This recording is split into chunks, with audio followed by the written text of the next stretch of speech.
ഏതായാലും പാണക്കാട് തങ്ങളെ അപമാനിച്ച് ഈ തെരഞ്ഞെടുപ്പ് സമയത്ത് രാഷ്ട്രീയ മുതലെടുപ്പ് നടത്താൻ ആരൊക്കെ ചേർന്ന് നടത്തിയ ശ്രമം പൊളിഞ്ഞടുങ്ങിയിരിക്കുന്നു. പൊളിഞ്ഞടുങ്ങി ആളെ തിരിച്ചറിഞ്ഞു. ഈ അജ്ഞാത ഹാൻഡിൽ നിന്ന് വരുന്ന പരിപാടി പലപ്പോഴും ഒരുപാട് പേര് ഇതിന് ഇരയാറുള്ളതാണ്. പാണക്കാട് തങ്ങളെ സാദിഖലി ശിഹാബ് തങ്ങളെ പോലെ വളരെ അത്യുന്നതനായ ഒരാൾ പോലും ഇത്തരക്കാരുടെ കയ്യിൽ ചെന്ന് പെട്ടു എന്നുള്ള ആലോചിക്കുമ്പോൾ ഇതിൻ്റെ ഏറ്റവും വലിയൊരു ഭീകരത നമുക്ക് മനസ്സിലാവുന്നു. അല്ല, അവര് വ്യാജമായ ഒരു ചിത്രം സൃഷ്ടിച്ചതിന് ശേഷം അത് വെച്ച് ബ്ലാക്ക് മെയിൽ ചെയ്യാൻ ശ്രമിച്ചു എന്നാണ് 15 കോടി രൂപ ചോദിച്ചെന്നാണ് FIR. ഇപ്പം അതിനായിട്ട് ഇടനിലക്കാരനെ ഉപയോഗിച്ച് അവർ ചർച്ച നടത്തി അവിടെ ഒരു ഹോട്ടലിൽ വെച്ച്. മാത്രം എന്തെങ്കിലും പുറത്ത് വിടുകയാണെങ്കിൽ ആളിനെ അപായപ്പെടുത്തുന്ന രീതിയിലൊക്കെ എന്തൊക്കെയോ ഭീഷണി ഉണ്ടായിരുന്നു. അതെല്ലാം ഉണ്ടായിരുന്നു. എന്തായാലും ഈ ഭീഷണിക്ക് വഴങ്ങാതെ ഈ സംഭവം പരാതി കൊടുത്തതോടുകൂടി ഈ ആളിനെ കണ്ടെത്തി ഒരു കാപ്പ കേസ് പ്രതിയാണെന്നാണ് സൈബർ പോലീസ്. അയാള് വലിയ ക്രിമിനൽ കേസ് പ്രതിയാണ്, കാപ്പ കേസ് പ്രതിയാണെന്നും. അപ്പോൾ ഒന്നുകിൽ അയാളുടെ പിന്നിൽ ആരെങ്കിലും ഉണ്ടാവും. ഇവർ VPN ഉപയോഗിച്ചാണ് ഈ സംഭവം പോസ്റ്റ് ചെയ്തെന്ന് പറയുന്നത്. ഈ ഷാനു അങ്ങനെ കണ്ടു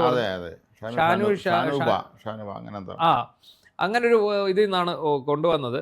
അപ്പോൾ ഒന്ന് ആലോചിച്ചോണം, ഒരു പാണക്കാട് തങ്ങൾ എന്ന് പറയുന്നത് നമ്മുടെ കേരള സമൂഹത്തിൽ ഏറ്റവും അധികം ബഹുമാനിക്കപ്പെടുന്ന, ഏറ്റവും അധികം ആദരിക്കപ്പെടുന്ന രാഷ്ട്രീയനേതാവിനൊപ്പം തന്നെ ആത്മീയനേതാവും കൂടിയായ ഒരാൾ.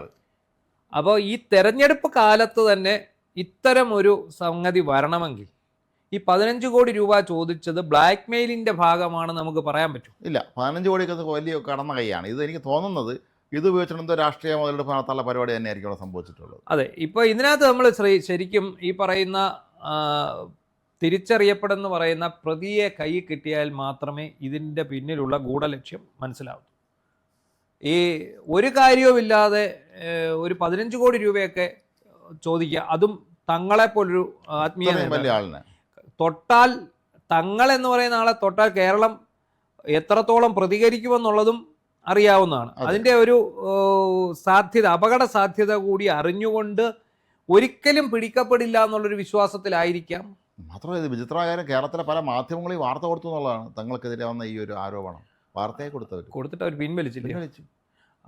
ഒന്ന് ആലോചിച്ചാൽ ആരെ എന്ത് പറയാവുന്ന ഒരു അവസ്ഥയിലേക്ക് കാര്യങ്ങൾ നിൽക്കി. ഒരു ഫേക്ക് ID മാത്രം മതി ഏത് മനുഷ്യനെയും കൊലയ്ക്ക് കൊടുക്കാം, അല്ലേ? തീർച്ചയായും എത്രയോ പേര് ഇരകളായിട്ടുണ്ട്. അതായത് ഒരു ഫേക്ക് ഐഡിയിൽ നിന്ന് ഒരു ഫേക്ക് ID സൃഷ്ടിച്ചതിന് ശേഷം ഒരു മോർഫ് ചെയ്ത ഫോട്ടോ ഉപയോഗിച്ച് ഒരു മനുഷ്യനെതിരെ സാധനം എഴുതി വിടുകയാണ്.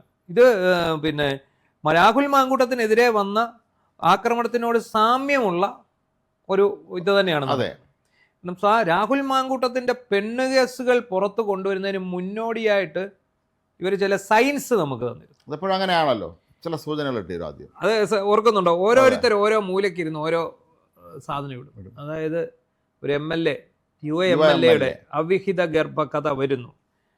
പിന്നെ അടുത്തതിനകത്ത് പ്രതിപക്ഷത്തുള്ള UAMLA, അതിനടുത്തതിനകത്ത് പ്രതിപക്ഷത്തെ തീപ്പൊരി MLA അവിഹിത കഥ വരുന്നു, ഓഡിയോ ക്ലിപ്പുകൾ വരുന്നു. കാണിക്കാം. അപ്പോൾ കുറച്ച് കഴിഞ്ഞിട്ട് ഇത് സമൂഹം അങ്ങോട്ട് ഏറ്റെടുക്കാതിരുന്ന സമയം നോക്കി ഒരു സിനിമാ നടി എന്ന് പരിചയപ്പെടുത്തിയ ഒരു യുവതി വന്ന് പേര് പറയാതെ എന്നാ പേരൊന്നും വേണ്ട, നമുക്കറിയാം ആൾ ഇന്നതാണെന്ന് തോന്നിപ്പിക്കുന്ന തരത്തിൽ ഏകദേശം എല്ലാ ആൾ ഇത് തന്നെ അങ്ങനെ ഒരു സാധനം എടുത്തിരുന്നു. അതോടുകൂടി ഇത് എക്സ്പോസ് ചെയ്യും. അപ്പോൾ എന്ത് ചെയ്യുന്നു? ഈ മാധ്യമങ്ങൾക്ക് ധൈര്യമാവും. അതുവരെ മാധ്യമങ്ങൾക്ക് സംശയമാണ്. സോഷ്യൽ മീഡിയ മാത്രം അതുകൊണ്ട് ആരും കൊടുക്കില്ല. മാധ്യമങ്ങൾക്ക് സംശയമാണ്. അപ്പം ഈ ഇടതുപക്ഷത്തോട് ചേർന്ന് നിൽക്കുന്ന ഇടത് നേതാക്കളുമായിട്ട് ഇടതുപക്ഷമായിട്ടുള്ള ചില മാധ്യമങ്ങൾ, 2 മാധ്യമങ്ങൾ, അവർ പരസ്യമായിട്ട് ഇത് രാഹുൽ മാങ്കൂട്ടമാണെന്ന് പ്രഖ്യാപിക്കുന്നു. രാഹുൽ മാങ്കൂട്ടത്തിൻ്റെ അടുത്ത് പോയി ഇത് ചോദിക്കും, മാങ്കൂട്ടം അല്ലേ എന്ന് ചോദിക്കുന്നു. അപ്പോൾ അയാൾ പറയുന്നു ഹൂ കേഴ്സ് എന്ന് പറയുന്നു. പിന്നാലെ ഇത് വരുന്നു, ശബ്ദരേഖ വരുന്നു. അപ്പോഴും പരാതിക്കാരിക്ക് പരാതിയില്ല. അന്നേരം പറഞ്ഞപ്പോഴല്ലേ സ്ത്രീക്ക് പരാതിയില്ല.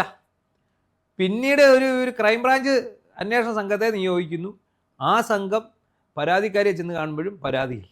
അതാണ് ഏറ്റവും രസകരമായ കാര്യം. ഇവിടെ മനുഷ്യൻ പരാതി കൊണ്ട് കൊടുത്ത അന്വേഷിക്കാത്ത പോലീസ് ഒരു പരാതി ഇല്ലാതെ അന്വേഷിക്കാൻ ഇറങ്ങിയിരിക്കുകയാണ്. അങ്ങോട്ടേ അതല്ലേ പിന്നെ വന്ന ഈ ഇമെയിലിൽ വന്ന പരാതി, അതിന്റെ പരാതിക്കാരൻ ആരായിരുന്നു? KPCC പ്രസിഡന്റ് അയച്ചു കൊടുക്കുന്നു, പ്രസിഡന്റ് പോലീസിന് ഫോർവേഡ് ചെയ്ത് കൊടുക്കും. അപ്പോൾ അത് വെച്ചിട്ട് ഇവരൊരു കളി കളിച്ചു. അന്ന് പോലീസും പട്ടാളവും എല്ലാം ഇവരുടെ കയ്യിലാണ്. പക്ഷേ തങ്ങൾക്കെതിരെ ആ ഒരു രീതിയിൽ ഒരു സാധനമായിട്ട് ഇറങ്ങിയ, പക്ഷേ ചീറ്റിപ്പോയത് എവിടെയാണ്? ഭരണം മാറാൻ പോവാണ്. പോലീസുകാർക്ക് മനസ്സിലായി ഇത് പോലീസിന്റെ ജോലി ചെയ്യാൻ തുടങ്ങി. ഇപ്പൊ പല കേസുകളിൽ സംഭവിക്കുന്നുണ്ടല്ലോ, പോലീസിന്റെ ജോലി ചെയ്യുന്നുണ്ട്. പോലീസിന്റെ ജോലി ചെയ്യാൻ തുടങ്ങിയതോടെ അവർ കൃത്യമായിട്ട്, നമ്മുടെ കേരള പോലീസ് മോശം പോലീസ് സേനയൊന്നും അല്ലല്ല, ഇന്ത്യയിലെ ഏറ്റവും എഫിഷ്യന്റ്, ഏറ്റവും ഉന്നത വിദ്യാഭ്യാസം ലഭിച്ച പോലീസുകാരാണ്. അതെ, കോൺസ്റ്റബിൾമാർ പോലും ഉയർന്ന വിദ്യാഭ്യാസമുള്ളവരാണ്, പണി അറിയാവുന്നവരാണ്. അവരുടെ കൈകാലുകൾ ബന്ധിക്കാതെ അവരൊരു കേസ് അങ്ങോട്ട് വിട്ടുകൊടുക്കുക. അവർ പാർട്ടിക്കാരിടപെടാത്ത കേസ് ഏത് കേസും അവർ തെളിയിച്ചു. അതെ, ഇവന്മാർ ഇടപെടുന്നതിനകത്ത് മാത്രമാണ് അവർക്ക് പോയത്. അവരപ്പം തന്നെ കണ്ടുപിടിച്ചു, FIR വിട്ടു, മൊഴിയെടുത്തു, ആളെയും തിരിച്ചറിഞ്ഞു. ഇനി ഇവനെ പൊക്കിയാൽ മാത്രം. ഇവനിപ്പോൾ ഒളിവിലാണ്, കാപ്പ കേസ് പ്രതിയാണ്, ഇവൻ ഒളിവിലാണ്. അപ്പോൾ ഈ ഇലക്ഷനത് പല കുറ്റങ്ങൾ അതിനകത്ത്. ഒന്ന് ആലോചിച്ചോണം.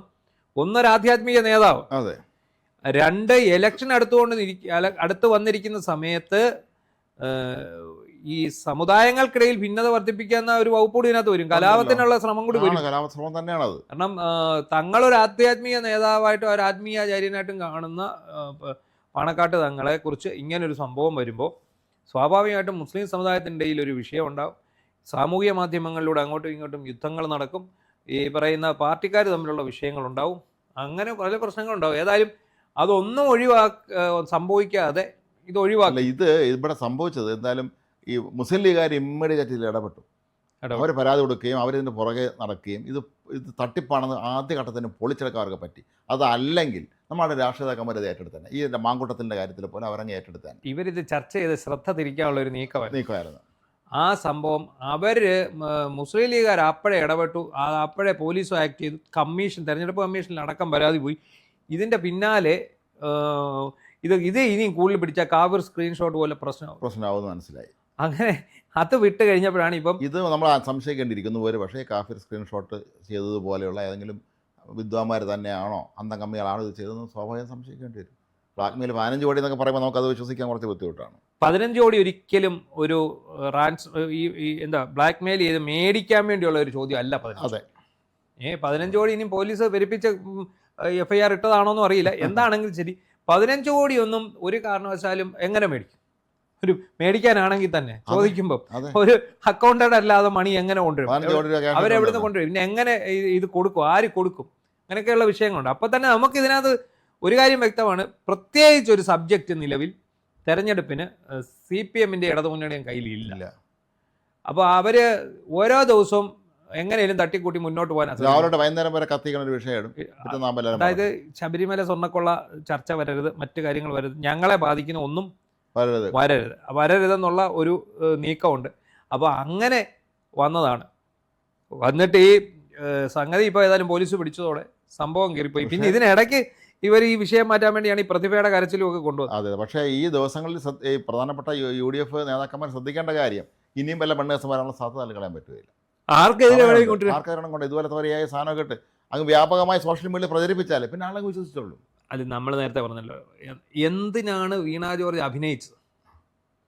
വീണ ജോർജ് അഭിനയിച്ചത് KSU സമരം, അവർക്കെതിരെ നാടുനീളെ നടക്കുന്ന സമരം, സർക്കാരിനെതിരെ നടക്കുന്ന സമരത്തിൽ നിന്ന് ശ്രദ്ധ തിരിക്കാൻ വേണ്ടിയാണ്. അത്രയേ ഉള്ളൂ. ഇത് കള്ളത്തരമാണെന്ന് അറിഞ്ഞുകൊണ്ട്